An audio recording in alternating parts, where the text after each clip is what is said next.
Hello আমার প্রিয় বন্ধুরা, সবাই কেমন আছো? আশা করছি সবাই ভালো আছো আর আমিও ভালো আছি। দেখো, আজকে হঠাৎ করে না দুপুরের পরে বেরিয়েছি একটু ঘুরতে। তো ঘুরতে ঘুরতে না সত্যি মায়ের মন্দিরে চলে এলাম। এটা হচ্ছে এই মন্দিরটা হাজরাতলা কালী মন্দির। তো মায়ের মন্দিরে চলে এসেছি।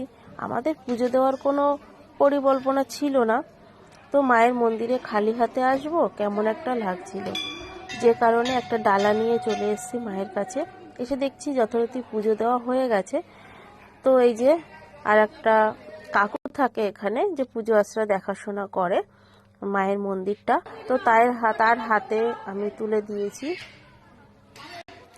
পুজোটা হয়ে গেছে, তো সেখান থেকে সিঁদুর একটু ফুল দিয়ে দিয়েছে আমাদের যে মায়ের ভোগটা নিয়ে এসেছি তার মধ্যে। তো আমি এটা নিয়ে বাড়িতে চলে যাব, বেশি ঘোরাঘুরিও করব না। আর আমার সঙ্গে থাকো, পুরোটা তোমরা দেখতে থাকো।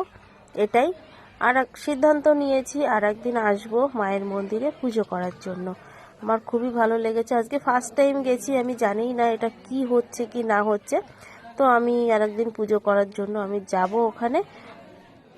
আমরা যখন গেছি না ফুলও পাইনি কোথাও, জানো এমন অবস্থা হয়ে গেছিল। তো রাস্তার ধারে যে গাছগুলো থাকে সেখান থেকে আমার ছোট ছেলে কিছুটা ফুল তুলে দিয়েছিল, ওটাই মায়ের পায়ে দিলাম। আর কি করা যাবে। তো বন্ধুরা, তোমাদেরকেও বলছি আর একদিন আমি যখন আসবো পুজো করতে, সেদিন তোমাদেরকে ফুল ভিডিওটার মাধ্যমে তোমাদেরকে দেখিয়ে দেব যে মায়ের মন্দিরটা কত সুন্দর। টাটা বন্ধুরা।